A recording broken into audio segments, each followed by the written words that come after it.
Okay, so this Mandela effect issue has come up again.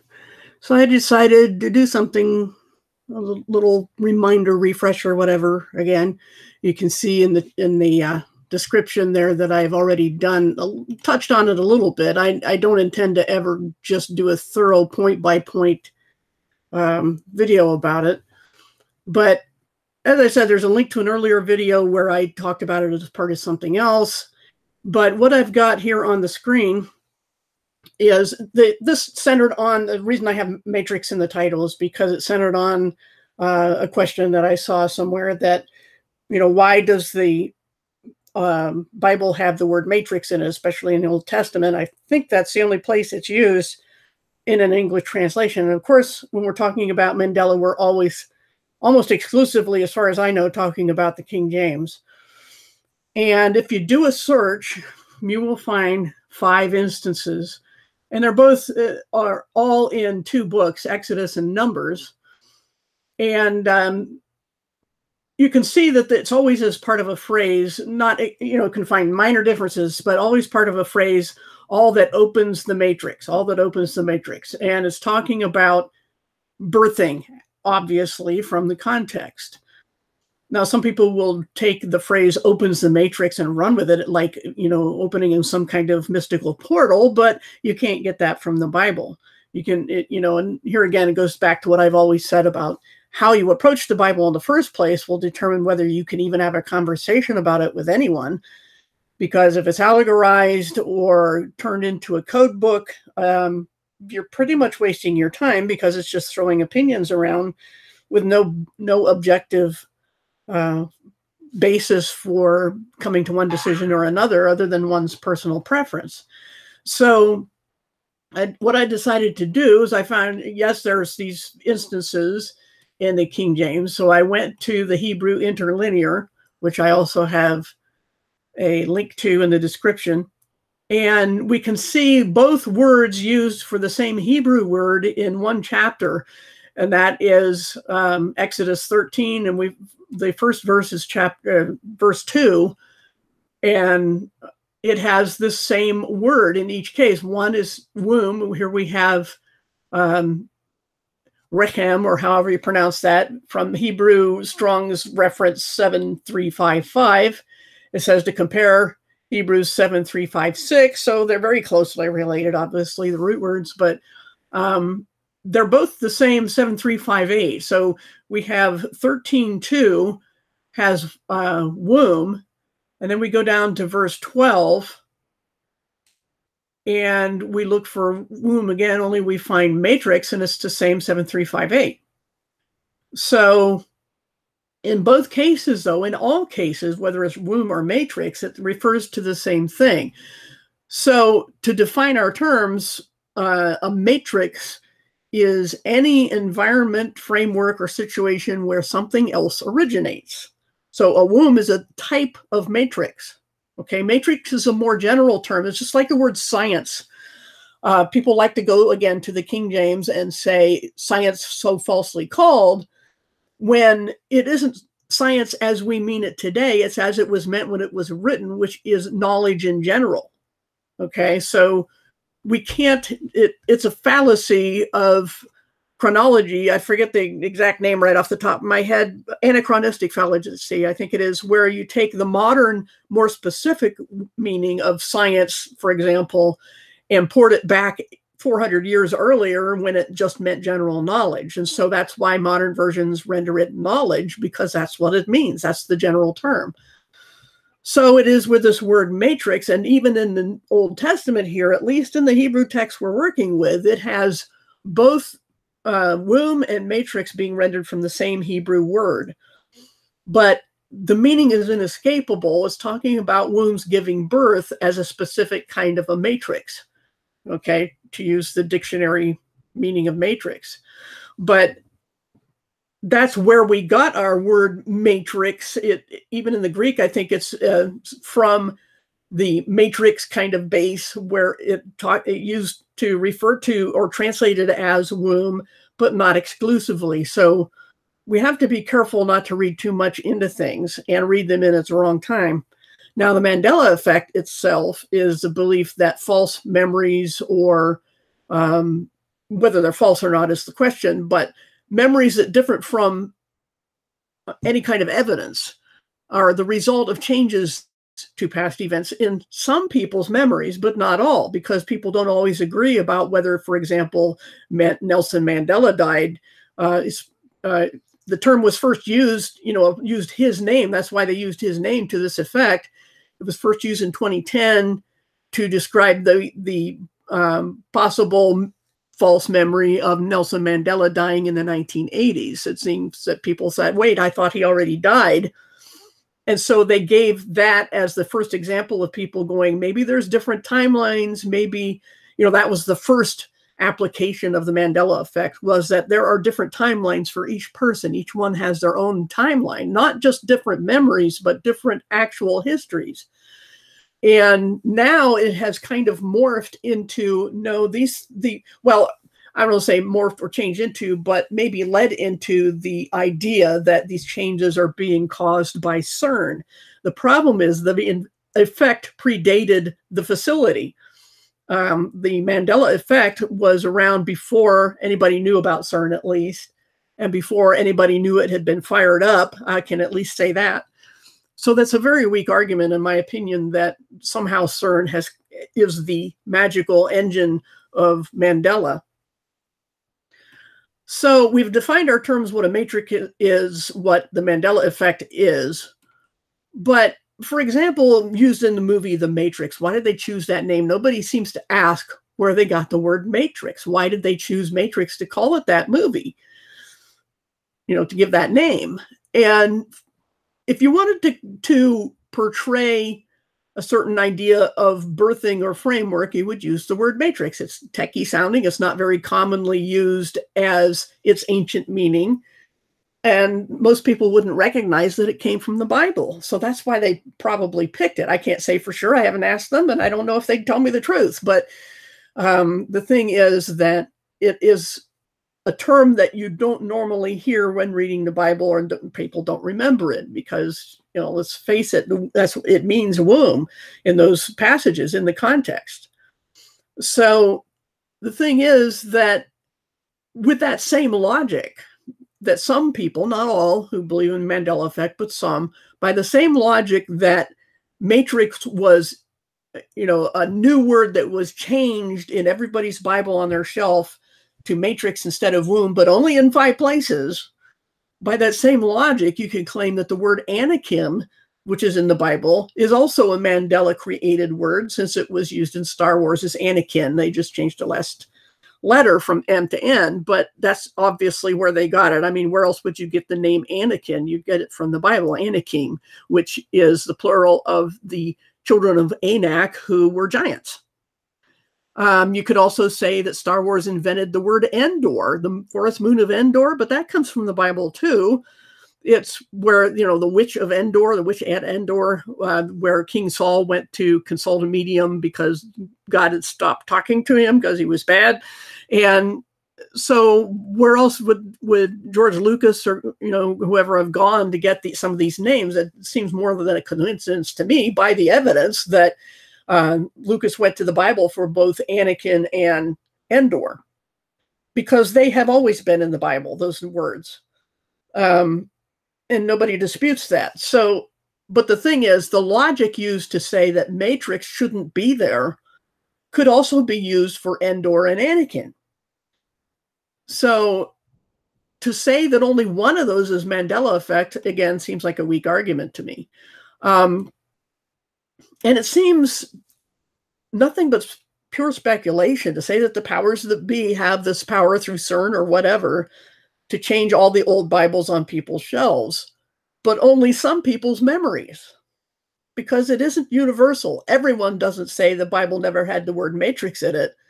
Some people say, I've seen comments, I went looking before I did this hangout, that they remember matrix, they remember bottles instead of wineskins. And these are older people than me saying, yeah, that was always there. And so why didn't it change everybody's memories? This seems to be ad hoc explanation more than anything. It seems to have so many holes in it that to say there's something definite going on when it's so inconsistent, it seems, again, like bad logic to me. Um, and the thing is, as I've said in my other video that I linked to, the Mandela effect argues that evidence can be changed, so you can't prove or disprove it. I mean, what's the point of even recognizing it as something, even if it were real, when it can change the evidence that you would use to prove or disprove it? It's an unfalsifiable theory. And it dismisses the common trait of humans to misremember, even in groups. I mean, there are a lot of other things that nobody attributes to Mandela that people just misremembered. Like before there was a Mandela effect, people were going that there's a movie line from, I think it was Casablanca or something, where play it again, Sam. Well, the fact was that Humphrey Bogart, I think it was the star, never said those words that way. He said, something like, just play it, Sam. And, maybe play it one more time, play it again. But he didn't say, play it again, Sam. And all anybody had to do was go and watch the movie and go, yep, that phrase is not in there. And the thing is that this is a case of group misremembering. Like advertising jingles and things like that. People often mishear lyrics. One of the Christmas presents I bought for a sibling last year was a set of coasters with badly misunderstood song lyrics. And so human memory is unreliable. That's why we write things down. Or, to quote a line from a movie from Indiana Jones and the Last Crusade, the elder Jones said, I wrote it in a book so I wouldn't have to remember it. But now Mandela says your book can change. Well, how would you prove it? And there's the issue of what things have allegedly been changed. This effect seems to ignore the fact that the essential doctrines of the Bible went unchanged, while minor, less commonly studied passages are changed. So that doesn't make any sense either. And this effect or belief in it seems to ignore the fact that only the King James was changed. And I think it's because that's the one most people had remembered from younger days. Just something to consider. But I call all this, as I said in my other video, a form of gaslighting. And I guess you could more accurately call it reverse gaslighting, because people are insisting that their memories are infallible to the point where no amount of evidence to the contrary will convince them that they misremembered something. So that's why I would call it reverse gaslighting now, because people are putting their personal timeline, so to speak, their personal memory over any and all evidence. How can you say something is true when there's evidence to the contrary? So you dismiss the evidence. It's like, it reminds me of an old skit in Mad Magazine back when I was, 10 years old, where they were comparing communism and capitalism with humor, of course. And it says in one of the panels in the cartoon, it says this guy goes to the doctor because he has an inflamed appendix. And the doctor's going on about, he's a communist doctor, and he's going on about the appendix is waging a glorious revolution against the intestines. And the victim says, oh, well, so are you going to take out my appendix? And he says, no, we're going to remove your intestines.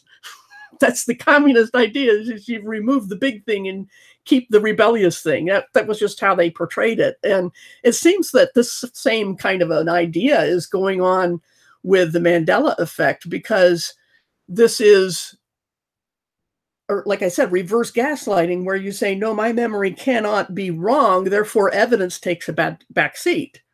This is especially problematic for Christians, because ours, uniquely so, is a faith based upon evidence. So, and it's like simulation theory, because it makes objectivity and evidence impossible. So we all wind up being Zen Buddhists pretty much, because we could be, if nothing is knowable, then why does anything matter?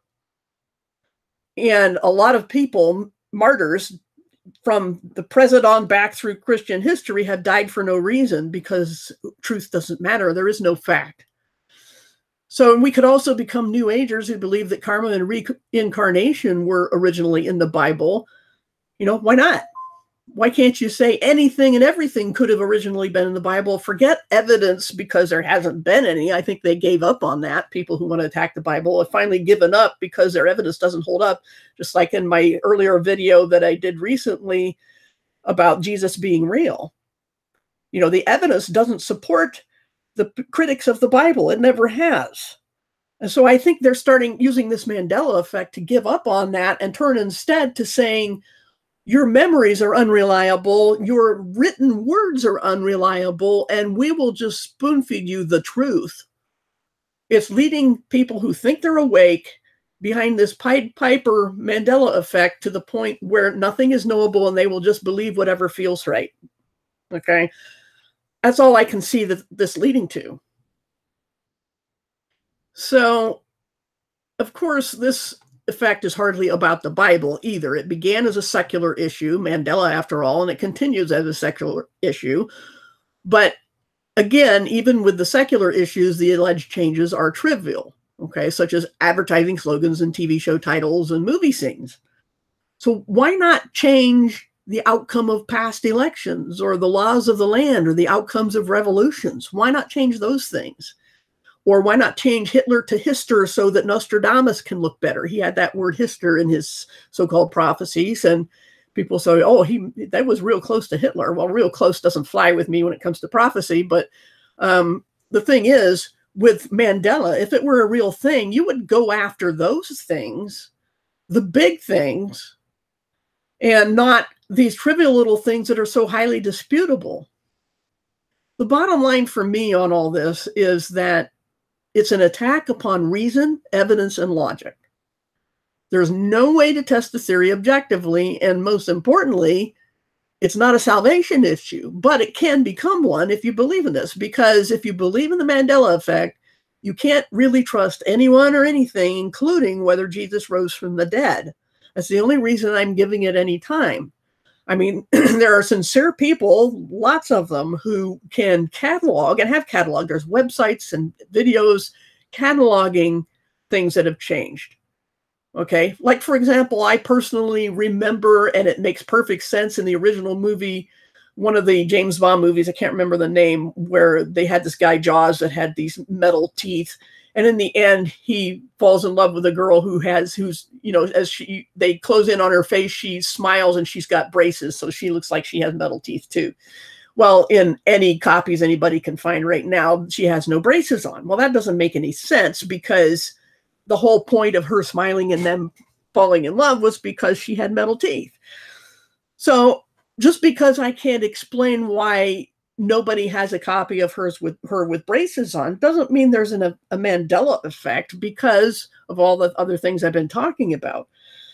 And I don't know. So I can't rule it out because nobody can, but nobody can prove it either.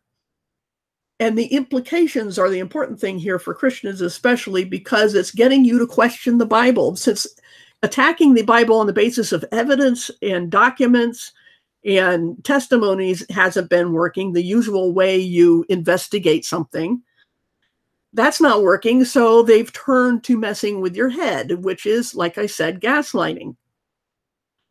So think of it what you will, but I just can't subscribe to this, because, like I said, nothing is knowable, and you're a Zen Buddhist if you believe in the Mandela effect. And you have to, again, ask yourself why they would go after these little things like bottles versus wineskins or matrix versus womb when they're both in the same chapter, like I've had up here.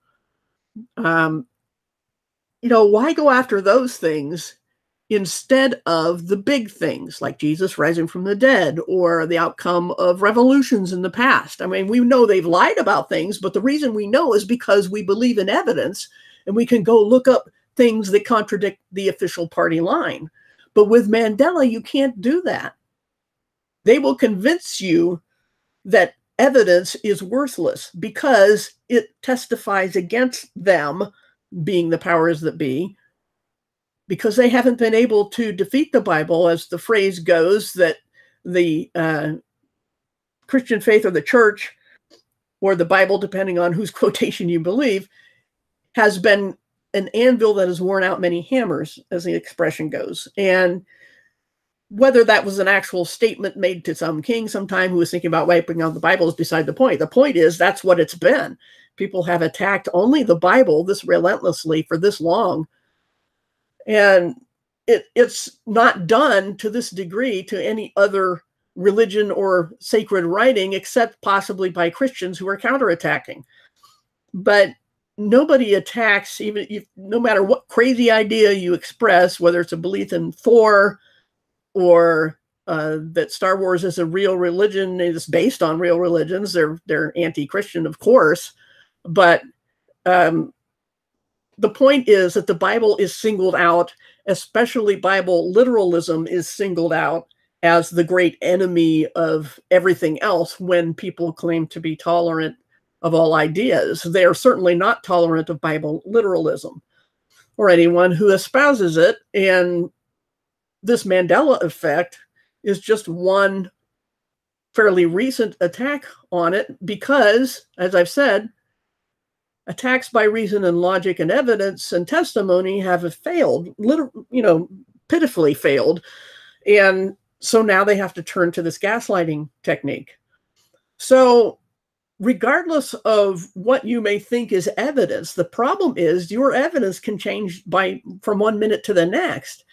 So these websites that have collected all these incidences that I remember this and I remember that, well, you can find somebody who doesn't remember it that way, and your evidence can change. What if tomorrow they change back, they get rid of all these instances of matrix in the Bible and change it back to only ever womb? Then what would you do? Which did the Mandela effect do? And they could yank you back and forth if they had this magical power and drive you crazy. That's, again, what gaslighting is meant to do.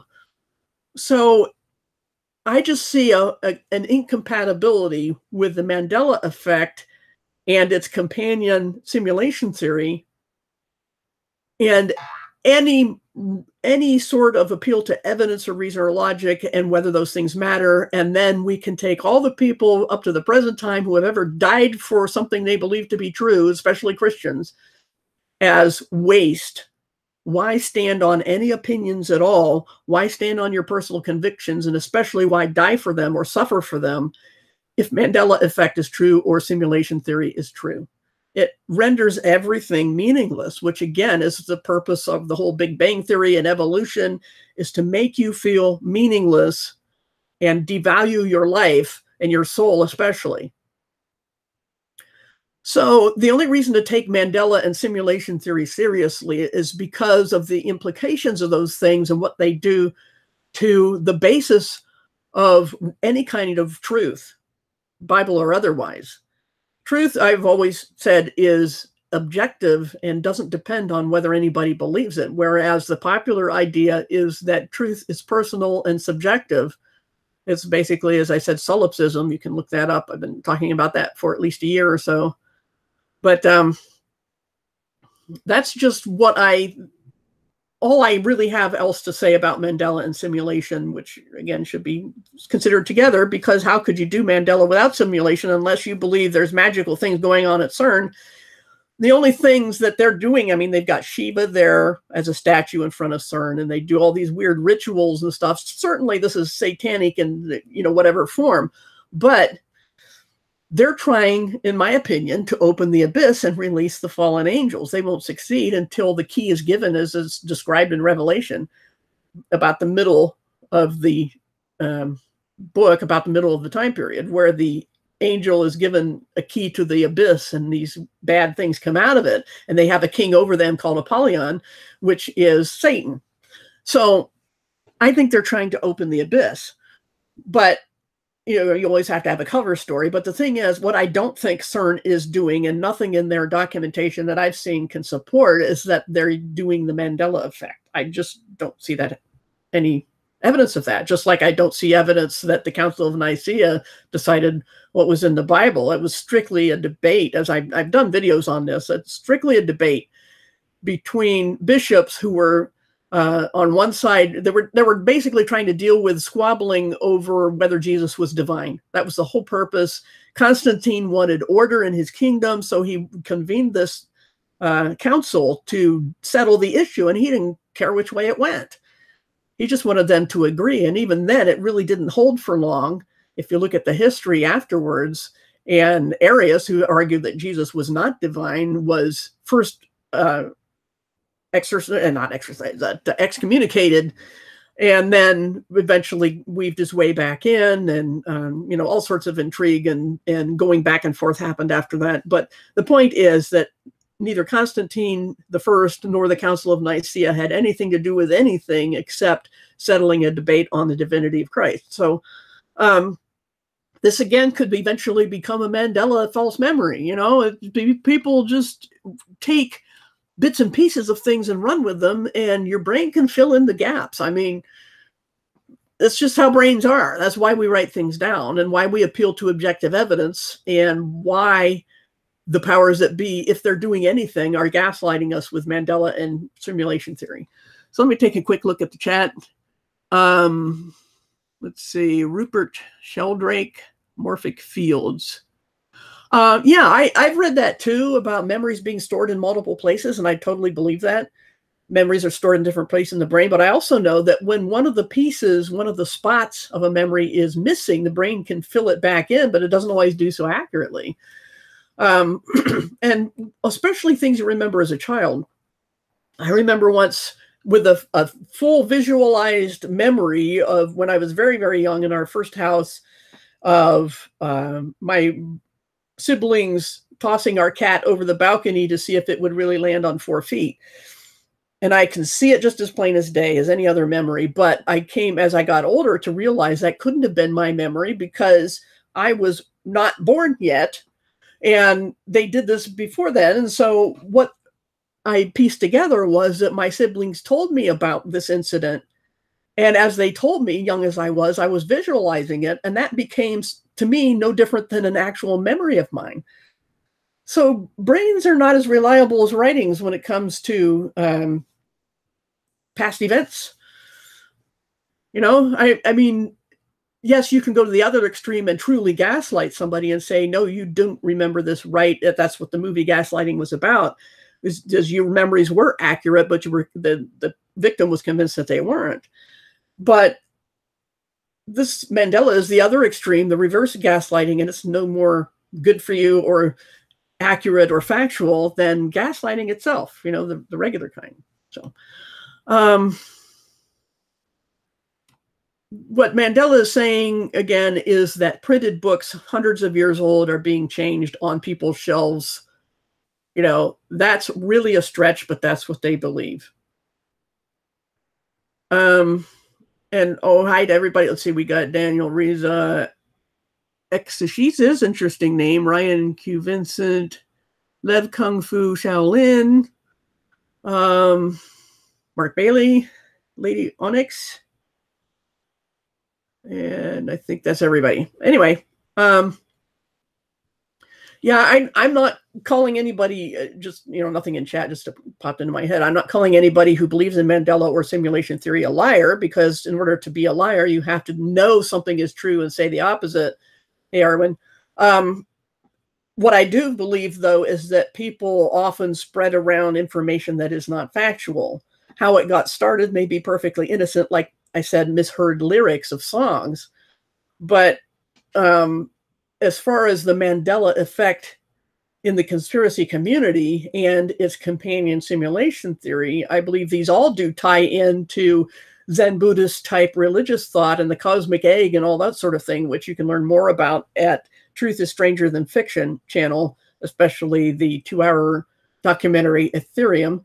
I highly recommend that because it shows the underlying Luciferian religion, the Babylonian religion behind all of these things. And this is just one more branch of it that I'm talking about today.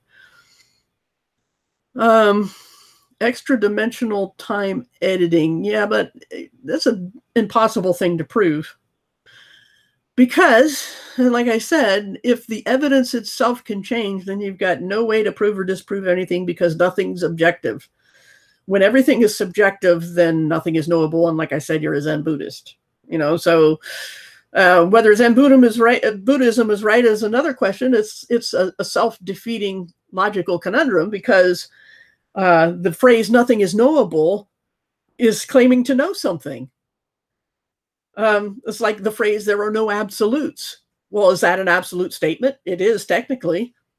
So it's self-defeating, and you will drive yourself absolutely insane. Maybe that, I think that's part of the purpose, if not the whole purpose, which again is gaslighting, to drive you insane, because nothing can be known. And you just live for the moment like animals, and then the powers that be have you right where they want you. That's just how I see it. So yeah, I reject both of those theories because they lead nowhere. Nothing can be known. I choose to believe that there are objective truths and that they're worth defending. And if I'm wrong, well, who can say I'm wrong? The Mandela or simulation theory people? Or can they say I'm wrong? No, they can't. They can't even say I'm wrong about saying they're wrong. That's the problem with their underlying philosophy.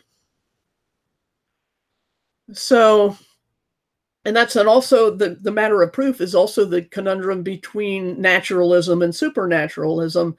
The naturalist, in the philosophical sense, can never prove or disprove the supernatural, because every measuring device they would use would only ever always yield a naturalistic result. That's basically the philosophy behind evolutionism, Big Bang, atheism, is that everything must be explained in natural terms, physical terms. And now, of course, that has led to the dead end that was, I forget who it was an unbeliever who said that it's as if scientists have been climbing this huge mountain only to reach the top and find a band of theologians who have been sitting there for centuries. Well, that's by design as well. As the video I mentioned by Truth is Stranger Than Fiction called Ethereum points out in detail how the path has led from pagan beliefs, for lack of a better catch-all term, to scientism, back to pagan beliefs, because this quantum physics and so forth is essentially Babylonian, New Age, Buddhism, Hinduism, all those isms wrapped together. Anything, like I've said, ABC, anything but Christianity. That's where they all lead, back to rebellion against God.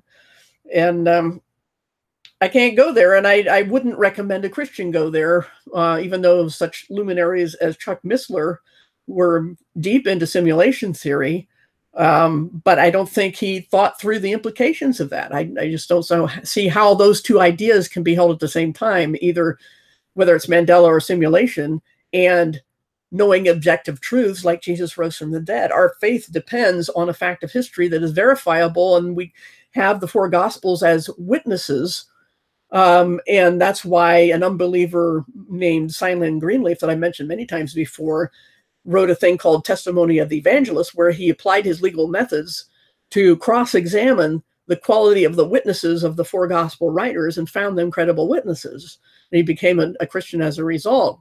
But that's the thing. You either value objective evidence or you don't. And if you don't, nothing matters. The same way with allegorizing the whole Bible. If it's a big allegory, you can make it, interpret it any way you want, and nothing matters. There are legitimate disagreements on how to interpret from even a literal historical hermeneutical approach, which I use.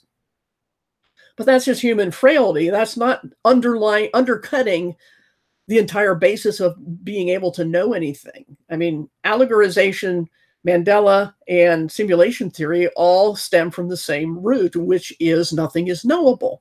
There is no objectivity. There is no truth outside of a person's personal preference. That's why I'm not going to be able to converse with people who come from those angles, because the very foundation of knowing is destroyed in those views that I mentioned. Let's see. Spirit can retain what it knows. Well, that's a claim, but you can't prove it. Okay, so how, it's nice, and it may be a personal conviction that the spirit retains things that the mind, the physical body forgets, but how can you prove that? I believe that the soul is eternal, or spirit. I've done a video on those word pairings and nitpicky differences between them, but basically the soul or spirit I would use interchangeably, and I believe that's the eternal part of us that goes on and will have memories and they will be accurate, but I don't, and there could be a conflict between what the soul and spirit remembers and the mind remembers, but that's all it is. It's the frailty of our human mortal flesh. It's not a Mandela effect or a simulation. That's my point. Yeah, no free will, all sorts of things. Um, Rune, yes, of course, I have known things that I was absolutely sure were facts and found out they were not correct. I just mentioned a false memory that I had as a child. There are other things that I misremembered. I can't think of examples right now, but I know there's been times when I came across something and said, "Wait, I thought it was this," and when it was always that. And I look up the evidence and let the evidence tell me what it was, and then I dismiss my memory because evidence points the other way. Whereas in gaslighting, there is no evidence pointing the other way. It's just convincing somebody by their own story. It's one story about another, but yeah, you might want to go back and listen. But basically, yeah, there's things that can be explained away, things that can't. But there are also some serious problems with Mandela and simulation theory that are so incompatible with knowing anything that I find them pointless to study. That's why I haven't done more about it. Why study something that can never be proved by its own definition? I don't see the point of that. So, once again, just summarize real quickly, because I think I'll probably end then, is here we have the 5 lonely instances of matrix in place of the word womb. And then here we have the one chapter that has it both ways. We have, let me go back up the top here, Exodus 13. I have these referenced in the description. Verse 2 says, the same Hebrew word is rendered womb, 7358. And then we go down here to verse 12 and look for matrix, and it says 7358. So Mandela was very sloppy if it was a real thing. That's all I'm saying. And it's pointless to go into each and every detail, like I mentioned about the James Bond movies and thing. My very clear memory, and it makes sense in the movie, that the girlfriend at the end had braces on her teeth, and then everybody's copy of it doesn't have that. I don't know. I don't know what to say about that, but to say that it's a Mandela effect, especially to say it's caused by CERN, is to me so much of a stretch as to render anything and everyone untrustworthy. And if you go there, then nothing matters, and everyone who has ever died for their personal convictions has died stupidly. So I don't know. I don't see the point of it. I don't see the point of studying anything that by its nature can never be proved or disproved. That's really my point today. Yeah, in the end, to your question, Ryan, you have to decide how you determine what's true. What do you put first? Is it your memory? Is it evidence? And if so, what kind of evidence that doesn't change and can be said to be an authority over memory, which would be, I don't know, artifacts, documents, testimonies, and weigh it all. Because in our fallible state, all we can ever do is deal in probabilities. And something of a sufficiently high probability, such as Jesus rising from the dead, in my opinion, is a conviction that I would die for. And there are lots of people through history up to the present time who will die for that, who have died for that, or continue to die for that and suffer. So you have to decide how you determine truth. Is it solipsism? Is it whatever, you decide is true? Or are there objective truths that are timeless and don't change and don't depend on who believes in them? That's the question everybody has to answer. And there's no objective way to answer that. So you have to choose. So, that's the thing there. If we know anything, it is that we have to choose how we know anything. And in the end, it's a choice.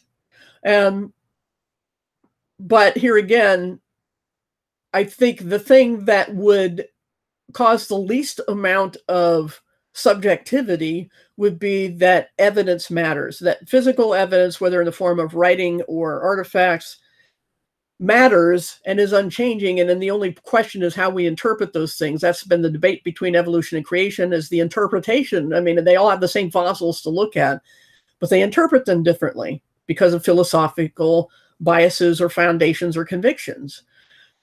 And so you compare any kind of, differences of interpretation on the same thing, is that there are objective facts, but in the end, you have to decide whether you value those and to recognize where objectivity leaves off and interpretation begins. So, yeah, especially for Christians, the Christian faith hinges upon evidence and testimony. Mandela and simulation theory undermine evidence and testimony. I don't see a way around that. And again, by their nature, they make evidence and logic and reason and investigation pointless because the evidence can change, and therefore, why pursue them at all? Why care about them at all? Why stand on any convictions at all? So that's why I haven't spent a lot of time on those things, because to me, it's pointless. Not because it might be true. I'm not afraid of something being true. I want truth. The question is, how do you find truth? And you cannot, by definition, find it through Mandela or simulation, which may or may not be different things. So I guess that's all I really had to say. Just making points is all about what these theories are, why I reject them, and that we're all in the same boat when it comes to deciding how you interpret this life, whether you go to the objective route, and again, we're dealing with probability, or the completely subjective route of Mandela and simulation theory. So, all right, that's all I have. Other than that, if you have, you can always comment on a video. If you have another topic you'd like me to do that I haven't done, I've got like 240 or 50 videos now, and as I've said, over like close to 650, 640, something like that, documents on my website, not including the 8 books and New Testament study tool. So whatever question might come up, I probably have talked about it, but I feel like I should still do a video now and then because I have subscribers, and it's like, I don't know. Just felt like I should do this today. So, all right, thanks for coming. We'll see y'all later.